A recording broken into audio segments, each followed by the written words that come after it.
नमस्कार दोस्तों। आज हम लोग बहुत ही इंटरेस्टिंग और बहुत ही रोचक और बहुत ही यूजफुल जो हमारे व्यवहारिक जीवन में यूज होने वाली चीज़ें हैं उसके बारे में बात करेंगे। एक एमएलटी के लिए कितना इम्पोर्टेंट होता है उसका सेफ्टी। तो हम लोग यदि कोई भी काम करते हैं तो उसका सबसे पहले हम लोगों को क्या देखना रहता है दोस्तों? सेफ्टी।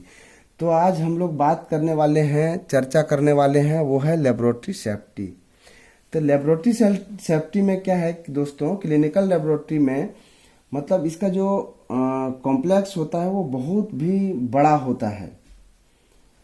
जैसे इसमें बहुत सारे चीज होते हैं, जैसे केमिकल इक्विपमेंट होता है, स्पेसिमेंट्स होता है और टेक्नोलॉजी होती है, बहुत सारे टॉक्सिक केमिकल्स होते हैं जिससे इन्फेक्शन हो सकता है। बहुत इक्विपमेंट है जिससे हम लोगों को मतलब किसी तरह का प्रॉब्लम आ सकता है, तो उसका ऑपरेटिंग करने में कोई तरह की इंजरी हो सकता है, हजार्ड होगा। तो उससे हम लोगों को कैसे बचना है, क्या क्या सेफ्टी रेगुलेशंस होते हैं, और जो लैब खोलने का प्रोसेस होता है तो उसमें किस किस टाइप के सेफ्टी होती है।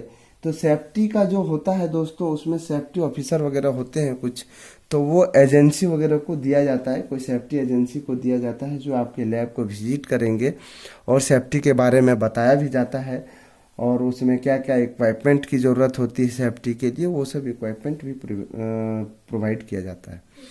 तो दोस्तों, सबसे पहला जो एक कहावत है वो है कि prevention is better than cure.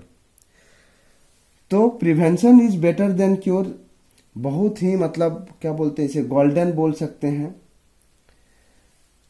और लेबोरेटरी सेफ्टी बहुत जरूरी होती है। तो एक WHO का गाइडलाइन होता है दोस्तों, उस गाइडलाइन के तहत लैब में कैसे मतलब हम लोग लेबोरेटरी सेफ्टी कर सकते हैं।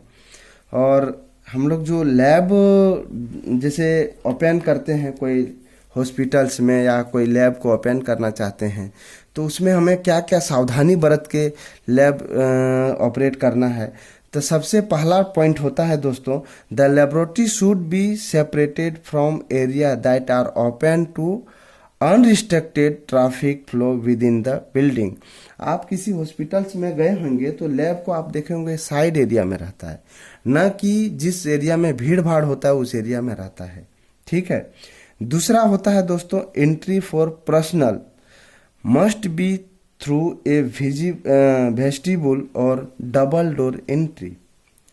The surface wall, floor and ceiling should be water resistant and easy to clean. Opening in this surface is that service pipe should be sealed to facilitate decontaminations of room. The laboratory room must be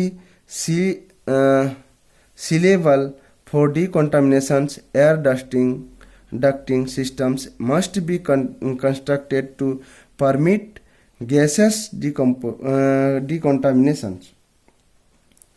Window must be closed, sealed and break resistant. There must be ventilation systems that establish a directional airflow from excess space into the laboratory room. Safety must at all time ensure that proper directional airflow into the lab room in maintain. इसके बाद topic आता है दोस्तों कि इसमें हम लोग जो होता है कि हैपा एक होता है, high efficiency particulate air filter को हम लोग यूज करते हैं लैब में, ताकि वो अंदर का जो होता है बायोलॉजिकल एयर वगैरह वो मतलब आसानी से बाहर कर सके।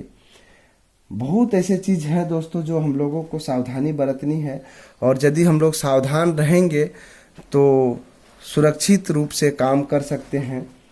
वर्क एरिया जो होता है दोस्तों लेबोरेटरी का, उसमें हम लोगों को बहुत तरह का सावधानी बरतना पड़ता है। नीचे ध्यान देना होता है कि किसी तरह का केमिकल ना नीचे गिरा हो, किसी तरह की डस्ट ना हो, या तो ऑयली कोई सामान ना हो जिससे स्लिप करके हम लोग गिर सके। तो ये सब चीज़ हम लोगों को सावधानी बरतनी है। और कुछ कुछ चीज़ें हैं दोस्तों, जैसे मैं आपको एक इमेज के माध्यम से दिखाता हूँ। आप इसमें देख रहे हैं दोस्तों कि study the procedure and be aware of potential hazard. A number में आप देखिए, सबसे पहला जो आप देख रहे हैं वो ए नंबर है। किसी भी लैब में आप जाएंगे तो वहाँ पे मतलब डिफरेंट टाइप ऑफ सिंबल लगा हुआ रहता है कि मतलब कहाँ पे जाना चाहिए, कहाँ नहीं जाना चाहिए, कहाँ किस तरीके से मतलब बैठना है, क्या करना है, उसके बारे में सब चीज़ रहता है दोस्तों। बायोलॉजिकल हजार्ड का अलग सिंबल होता है, फ्लेम का अलग होता है, ये इलेक्ट्रिक हजार्ड का अलग सिंबल होता है, केमिकल हजार्ड का अलग सिंबल होता है। तो सारे सिंबल लगे हुए रहते हैं। और बहुत सारे एग्जाम में, जैसे आपका कोई भी आप एम्स का एग्जाम दे रहे हैं, या तो ESIC का दे रहे हैं, CGHS का दे रहे हैं, या बहुत डिफरेंट टाइप ऑफ एग्जाम जो भी जितने भी मेडिकल लैब टेक्नोलॉजी से रिलेटेड हैं, उसमें इस टाइप के सिंबल भी पूछे जाते हैं। तो सिंबल के बारे में भी मैं आगे चर्चा करूंगा। अभी मैं चर्चा कर रहा हूँ कि क्या क्या हम लोगों को लैब में नहीं करना चाहिए, जिससे हम लोगों को ये क्या बोलते हैं एक्सीडेंट होने की चांस होते हैं। तो सबसे पहले कि लैब में कभी भी know the locations and use of emergency equipment, ठीक है। Avoid inhaling gases. यदि किसी केमिकल को, जैसे हम लोग चाहते हैं कि सूंघ के पता कर लें और वो नाक के अंदर चला गया और वो पॉइजनस है, तो वो हमारे शरीर के लिए क्या कर सकता है दोस्तों, वो हमें मतलब टॉक्सिक रहेगा, तो वो हम लोग के शरीर में किसी भी तरह के इंजरी कर सकता है। डू नॉट ईट और ड्रिंक इन द लेबोरेटरी। कभी भी लैब के अंदर में न खाना चाहिए और न ही पीना चाहिए। Handle glass with care. कभी भी ग्लास को हम लोग हैंडल करते हैं, जैसे कि प्रकनली हो गई, कांच की ये टेस्ट ट्यूब हो गया, या तो बहुत सारे बीकर वगैरह हैं, तब वो सब चीज़ को, कॉनिकल फ्लास्क वगैरह है, तो वो सब चीज़ को जब भी हम लोग हैंडल करते हैं, जैसे हम लोग मान के चलिए हेमाटॉक्सिलिन केमिकल बना रहे हैं, तो उसमें वार्म हीट करना पड़ता है। तो उसमें हीट करने के दौरान यदि टूट गया तो फिर वो केमिकल भी आपका लैब में फैल जाएगा। दूसरी बात है कि आपको हो सकता है वो कांच यदि चुभ जाए तो वो एक तरह से एक्सीडेंट हो जाता है दोस्तों। दूसरी, यदि हम लोग मान के चलिए कि कोई एसिड है, उसमें हम लोग वाटर के साथ उसको डिजॉल्व कर रहे हैं, तो उसका रेशियो हम लोग यदि अच्छे से नहीं जानते हैं कि किस अन्य तरीके से हम लोग को इसको डिजॉल्व करना है, और यदि डिजॉल्व करने में किसी भी तरह की असावधानी होती है तो वो ग्लास टूट सकता है, ग्लास की बोतल टूट सकती है और हम लोगों को हार्म पहुंचा सकता है। Protect your I while handling fumes. किसी भी तरह के गैसेस से बचने के लिए हम लोगों को मतलब गूगल्स का उपयोग करना चाहिए। In case of contact with A chemicals reagent wash the affected area promptly with water. किसी भी केमिकल एरिया को मतलब ये सब जो है दोस्तों, flow the prescribed method for heating and mixing, never pipette bye mouth. ये जो इतने सारे इमेज हैं, ये इसमें बहुत मतलब सेफ्टी के बारे में बताया गया है। और दूसरी बात है दोस्तों, सिर्फ हमें सेफ्टी नहीं बरतनी है, पेशेंट को भी सेफ्टी देखना है, विजिटर को भी सेफ्टी देखना है। तो इसके बारे में नेक्स्ट हम लोग आगे चर्चा करेंगे और डिस्क्राइब करके फिजिकल सेफ्टी के बारे में भी बात करेंगे, टाइप ऑफ लेबोरेटरी एक्सीडेंट के बारे में बात करेंगे।